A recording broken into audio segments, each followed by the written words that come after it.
«Еще одна душа уходит», — тихо пробормотал Артур, прокатив металлическую каталку по длинному коридору крематория в Брайтон-Хилле. Серые стены, едва освещенные тусклым светом, отражали стук колес, и в этой тишине звук глухо отдавался эхом. На каталке лежал простой деревянный гроб с телом женщины по имени Марта Силвер.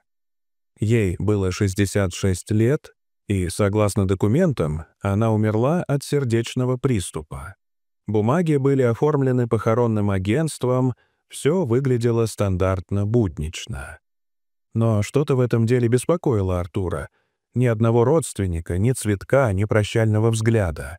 Обычно хоть кто-то приходил — племянник, соседка, дальний друг. Здесь же полное отсутствие человеческого участия. Как будто ее стремились забыть как можно быстрее. Даже имя на табличке было напечатано неровно, будто в спешке. Когда Артур начал снимать металлические ручки с гроба, как того требовал протокол, он открыл крышку, чтобы проверить карманы одежды на предметы, запрещенные для кремации. Его взгляд задержался на лице Марты. Она выглядела так, будто спала. Легкий румянец на щеках, кожа не потеряла оттенок. Артур поежился, вспоминая мать.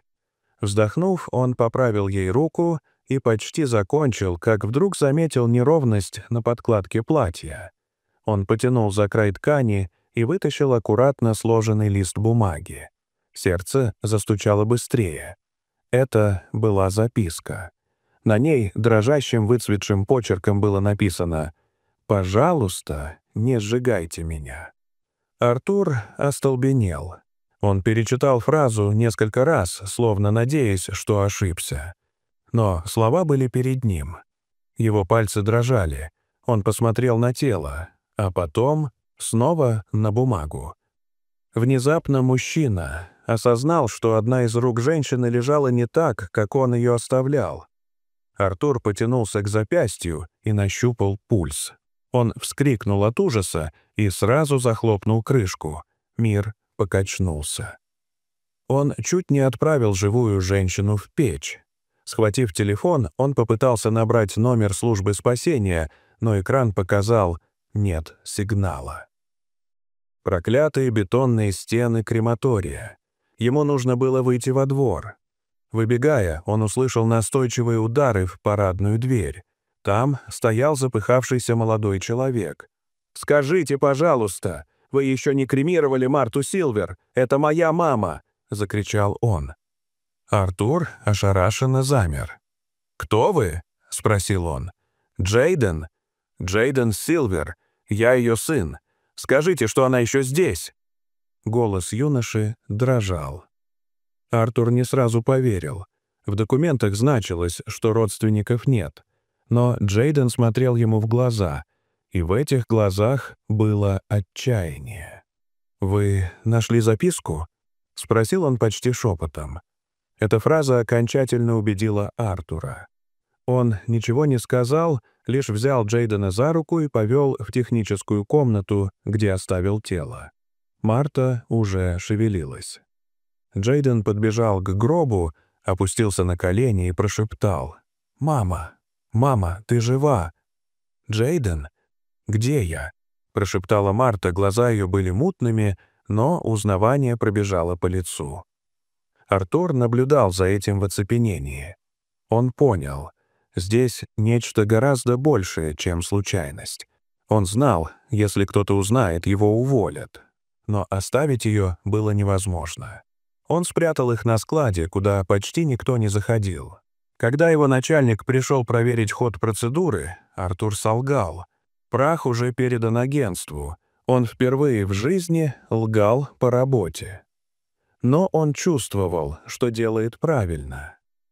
Позже в доме Джейдена Марта, окутанная одеялом, рассказала, что на самом деле произошло. Много лет назад у нее было 2 детей — Тревор и Оливия. Они выросли жадными, эгоистичными. Все, что она строила, ее магазин, бизнес, они воспринимали как свое. В какой-то момент они перестали скрывать, что хотят только денег. Они унижали ее, требовали, брали деньги, шантажировали. Однажды они предложили поехать в отпуск. Марта обрадовалась. Думала, это шанс сблизиться. Но наутро обнаружила, что дети улетели без нее. Они заперли ее дома, оставили записку. «Ты слишком старая. Мы приедем позже. Отдохни». Она не ела, не пила. И в тот день, когда она вышла за едой, у нее прокололось колесо. Именно тогда она встретила Джейдена, 8-летнего мальчика. Он предложил помощь, и они вместе заменили колесо. Марта угостила его конфетами, а позже пригласила домой. Он был бездомным, но в его глазах была искренность. И именно он стал тем, кто заполнил пустоту в ее жизни. Марта усыновила Джейдена. И впервые за долгое время почувствовала счастье. Джейден рос добрым, умным, стремился учиться, помогать. Он стал ее настоящим сыном, а когда ему исполнилось 17, он попросил работу у нее в магазине. И Марта согласилась. Он был ответственный, честный, талантливый, в отличие от Тревора и Оливии, которые только тратили деньги и устраивали скандалы. Они чувствовали, что теряют власть. За год до совершеннолетия Джейдена Марта стала слишком неудобной. Тогда Тревор подмешал яд в ее еду, и она впала в кому. А потом они, ее дети, выключили аппарат в больнице. А позже сказали всем, что это было ее волей. Они решили сжечь тело, чтобы не осталось улик.